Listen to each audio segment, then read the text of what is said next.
जमलेल्या माझ्या तमाम हिंदू बांधवांनो, भगिनींनो आणि मातांनो,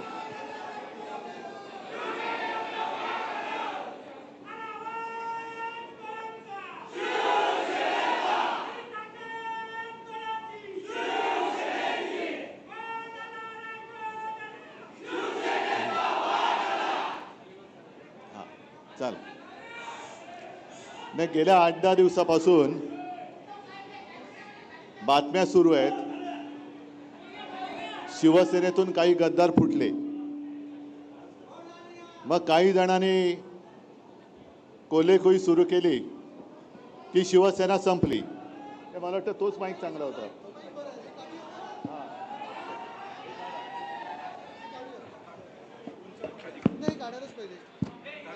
हा, काढून टाका. येतो रे आवाज? हे मजबूत आहे ना?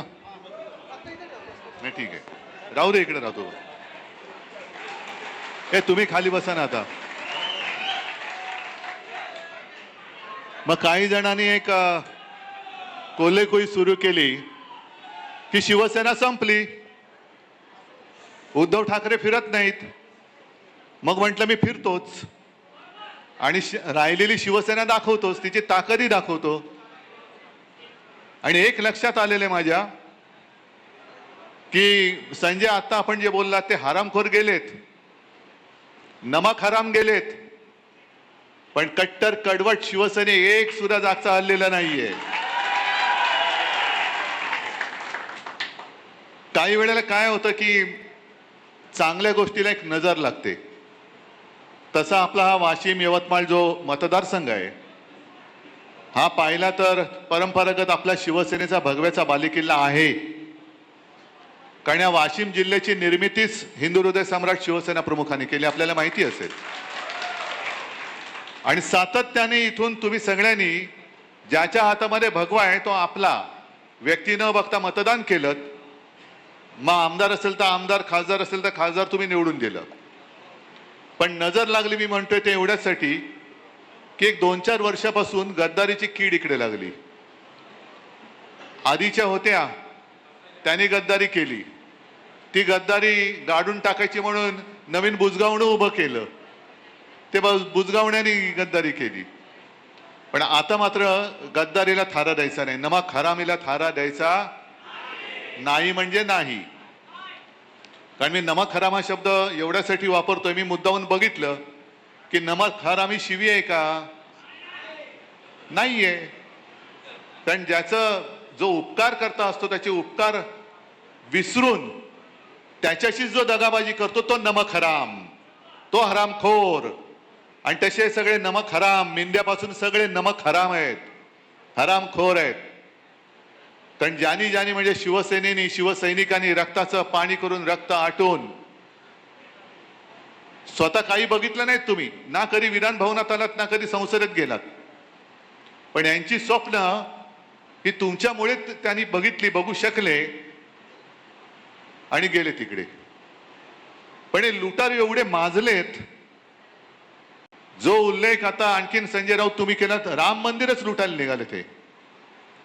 म्हणजे ज्या वातावरणाने, ज्या एका मुद्द्याने, राम मंदिरच्या मुद्द्याने रथयात्रा काढली होती अडवाणीजींनी, संपूर्ण देश हिंदुत्वमय करून टाकला. मंदिर वही बनाएंगे.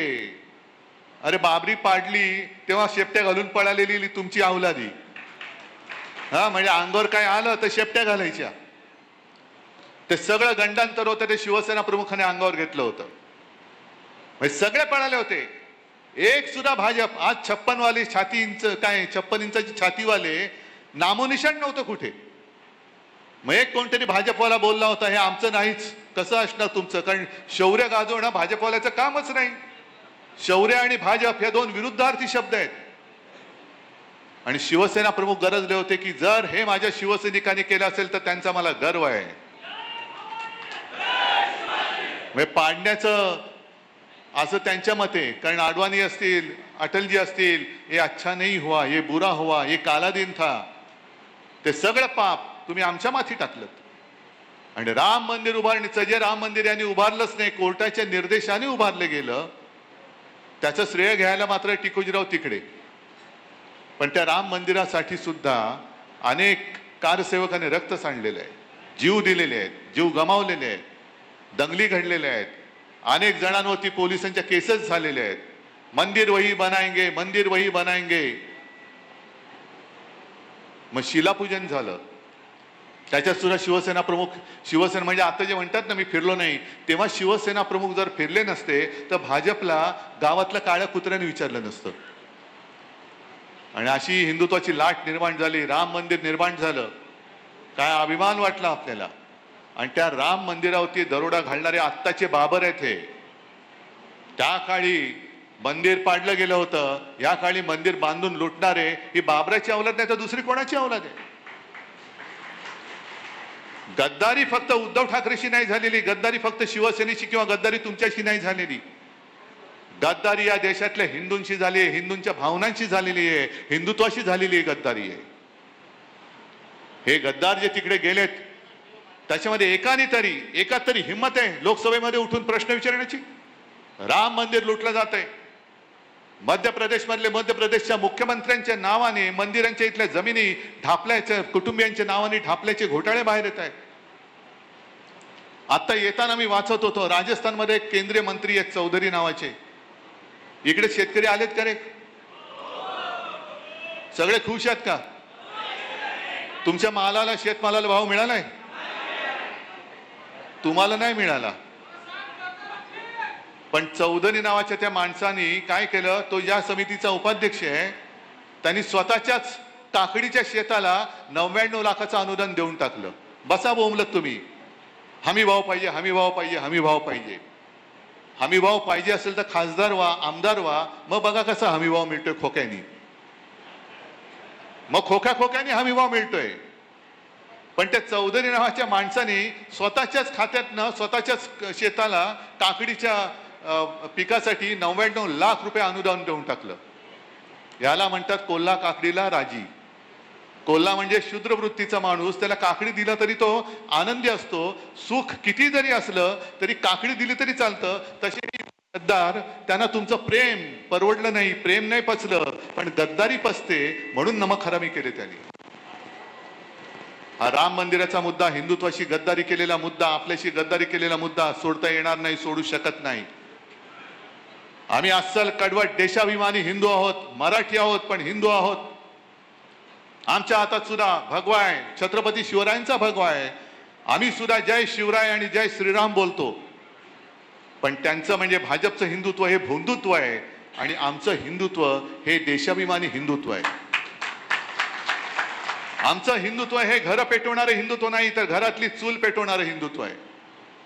आमचं हिंदुत्व हे हृदयात राम, हाताला काम आणि शेतमालाला दाम देणारं आमचं हिंदुत्व आहे. नुसती माती भडकून काही होणार नाहीये. हे इथले जे गेले गद्दार, म्हणजे माणसाने किती खोटं बोलायचं. तुम्ही म्हणाल तुम्हीच दिला होता, होय माझीच चूक आहे, मीच तुमची माफी मागायला आलेलो आहे, इथल्या मतदारांची माफी मागायला आलेलो आहे. कारण तेव्हा जे आपल्याला डिवचलं गेलं होतं की काय म्हणे तुमचे 18 खासदार मोदींच्या चेहऱ्यावरती निवडून आले. अरे ठेवला चेहरा बाजूला, शिवसेना प्रमुखांचा चेहरा मशाल हातात घेऊन, म्हणजे त्यांनी या नमक हरामानी पक्ष चोरला, निशाणी चोरली, वडीलही चोरले, तरी देखील 9 खासदार तुम्ही हक्काचे आपले मशाल या चिन्हावरती निवडून दिले होते. आणि मला आठवत आहे की मी इथे आलो होतो, जवळपास लोकसभेच्या प्रत्येक मतदारसंघात मी आलो होतो ना, फिरलो होतो ना. निशाणीचा पत्ता नव्हता, कारण निशाणीच आपल्याला अनिल शेवटच्या 15 दिवसात मिळाली. पण मी तुम्हाला उमेदवार सांगत होतो, तुम्ही मागचा पुढचा कसलाही विचार न करता, म्हणजे या माणसाने मागे एकदा गद्दारी केलीच होती, आपल्याशी केलीच होती आणि मग परत आले. माझ्याकडे ती व्हिडिओ क्लिप आहे, मी आत्ताच्या आधीच्या मेळाव्यात ऐकवली ती. त्याच्यात ते म्युझिक वगैरे म्हणून ती नीट लागत नाही, आवाज येत नाही, पण गदगदलेल्या कंठाने सांगितलं की हिंदू हृदय सम्राट शिवसेना प्रमुख बाळासाहेबांनी सांगितले की जो माणूस संकटात असेल तिकडे जात पात धर्म न बघता त्याच्या मदतीला धावून जा. आणि आज माझी 82 वर्षाची आई, म्हणजे त्यावेळेला ते म्हणालेत, तिनेही सांगितलं की शिवसेनेसोबत जा. मग त्या मुलाखत करती जी महिला आहे तिने सांगितलं, विचारलं तुम्ही गदगदलेत, तुम्ही ठाकरेंसोबत राहणार का? हो, मी ठाकरेंसोबतच राहणार. म्हणजे आईच्या नावाने खोटं बोलताय. मी जेव्हा मातोश्रीवरती बैठक बोलवली होती तेव्हा मला आदल्या दिवशी फोन केला, नाही मुलीची सोयरीक जुळते, पाहुणे पाहायला येणार आहेत, तर मी काय करू? म्हटलं काय करणार, थांबा आता, पण व्हिडिओवरनं जॉईन व्हा. हे सगळं खोटं बोललेले, कारण सोयरीक स्वतःची जुळवत होते. खोक्यांची बोलणी चालू होती, हुंडा किती देणार, देण्या घेण्याच्या गोष्टी करायला पाहुणे जाणार होते. हे नमक-हराम पाहुणे या नमक-हरामाच्या घरी जाणार होते भाव ठरवायला, किती भाव देतोय बोल. म्हणजे आईच्या नावाने खोटं बोलणारा माणूस, मुलीच्या नावाने खोटं बोलणारा माणूस, आपल्या सगळ्यांशी खोटं बोलणारा माणूस विकासासाठी गेला याच्यावरती विश्वास बसतो तुमचा? कधीतरी शेतकऱ्यांसाठी रस्त्यावर उतरलेला हा माणूस दिसलाय? तुम्ही सगळे उतरलात. आपण बुलढाण्यामध्ये मोर्चा काढलेला, अकोल्यामध्ये काढला, इथे सुद्धा तुम्ही लोकांनी शेतकऱ्यांसाठी आंदोलन केलं, पण शेतकऱ्यांसाठी ना तिकडे लोकसभेत आवाज उठवला, ना कधी इकडे रस्त्यावरती उतरला.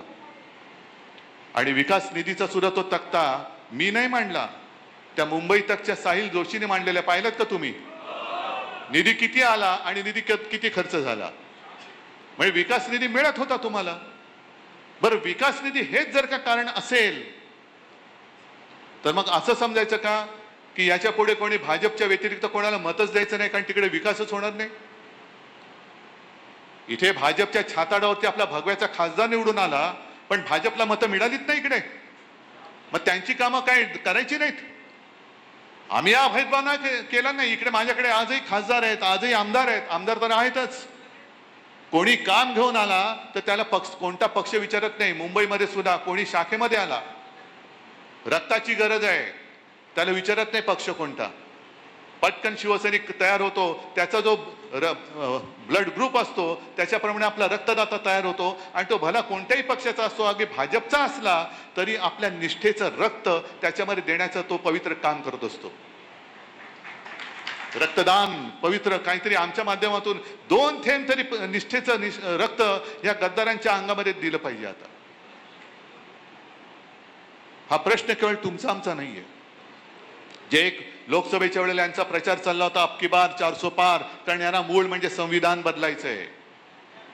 यांना ते डिलिमिटेशनचं बिल जे त्या 2/3 बहुमत झालं नव्हतं ते पास करण्यासाठी मग शिवसेना फोड, राष्ट्रवादी फोड, तिकडे तृणमूल फोड, आणखी नुसती फोडाफोडी करायची.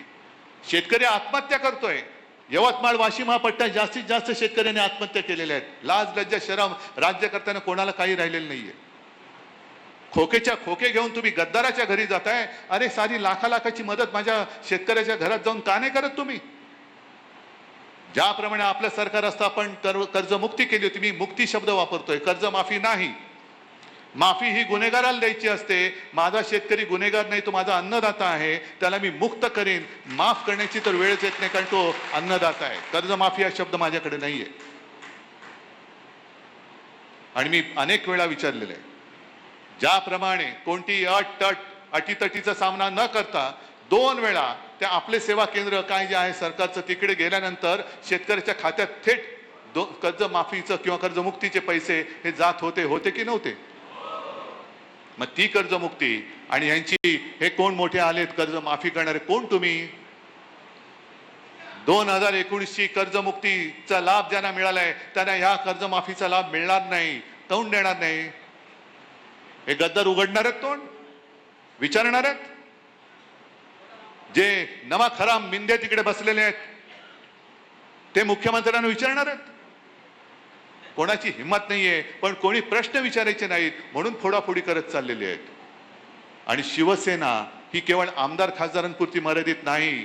मी आलेलो आहे, मी तुमच्यासह इथल्या सर्व मतदारांची माफी तर मागायला आलेलो आहेच, कारण मीच तुम्हाला उमेदवार दिला होता आणि तुम्ही माझ्या शब्दावरती विश्वास ठेवून त्याला निवडून दिला होता, म्हणून ह्या सगळ्या गुन्ह्याची माफी मागायला मी आलेलो आहे. पण आणखीन एका गोष्टीसाठी आलेलो आहे की दुर्दैवाने नमक हराम जरी गेलेला असला तरी मी हललेलो नाही. मी तिथेच उभा आहे. मी तुम्हाला न्याय मिळवून देण्यासाठी कटिबद्ध आहे. मी वचनबद्ध आहे. मी हलणार नाही, मी थकणार नाही, मी खचणार नाही. आणि तुमच्यासारखे मर्द शिवसैनिक माझ्या सोबत आहेत. मग कशाला कोणाची भीती आहे, कोणाची पर्वा आहे? येऊ देत संकट.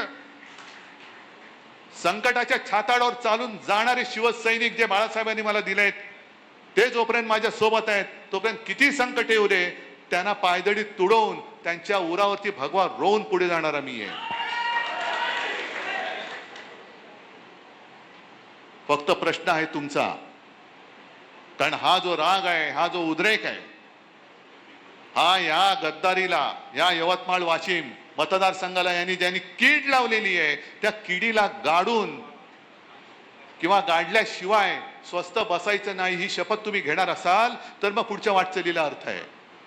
नाही तर जंगलात सगळे इकडे तुडुंब भरले, तिकडे तुडुंब भरले, बाहेर लोक उभी आहेत, रस्त्यात लोक उभी आहेत, पत्रकार मध्ये मध्ये विचारतात, तेवढ्याला अर्थ नाहीये.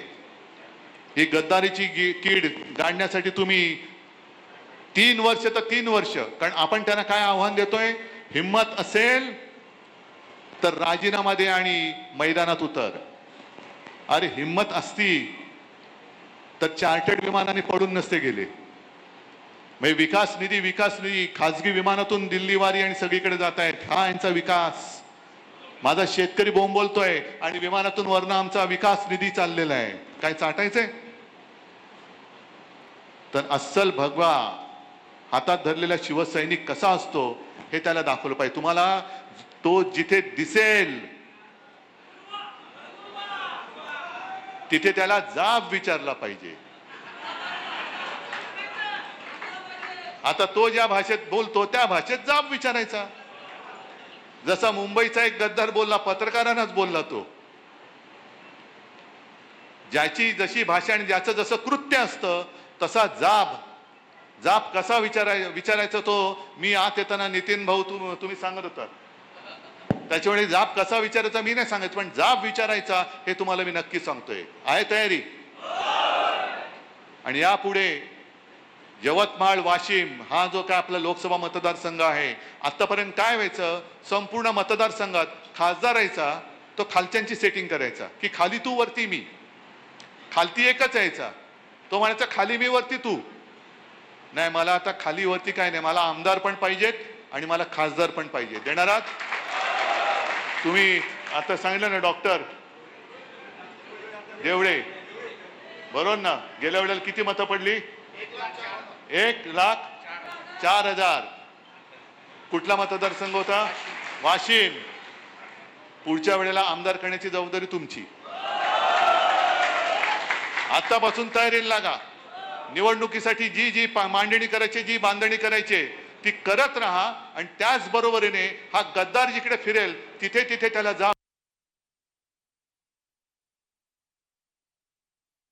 गद्दार जिथे दिसतील तिथे त्यांना जाब विचारा. पुढचा आमदार निवडण्याची जबाबदारी तुमची, असं उद्धव ठाकरेंनी पदाधिकाऱ्यांना आवाहन केल्याचं पाहायला मिळतंय. ज्याची जशी भाषा त्याच भाषेत त्याला उत्तर द्या, असं सुद्धा त्यांनी यावेळी बोलताना म्हटलंय.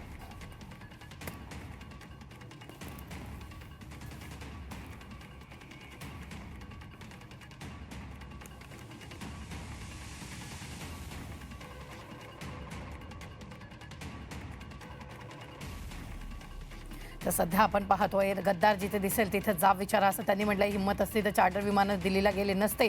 जिथे दिसेल तिथे त्यांना जाब विचारा आणि पुढचा आमदार तुम्हीच निवडून द्या, असं सुद्धा उद्धव ठाकरेंनी यावेळी आवाहन केलेलं आहे. मी हरणार नाही, खचणार नाही, असं सुद्धा त्यांनी म्हटलंय. संकटाच्या छाताडावरून जाणारे शिवसैनिक माझ्या सोबत असल्याचं सुद्धा उद्धव ठाकरेंनी म्हटलेलं आहे.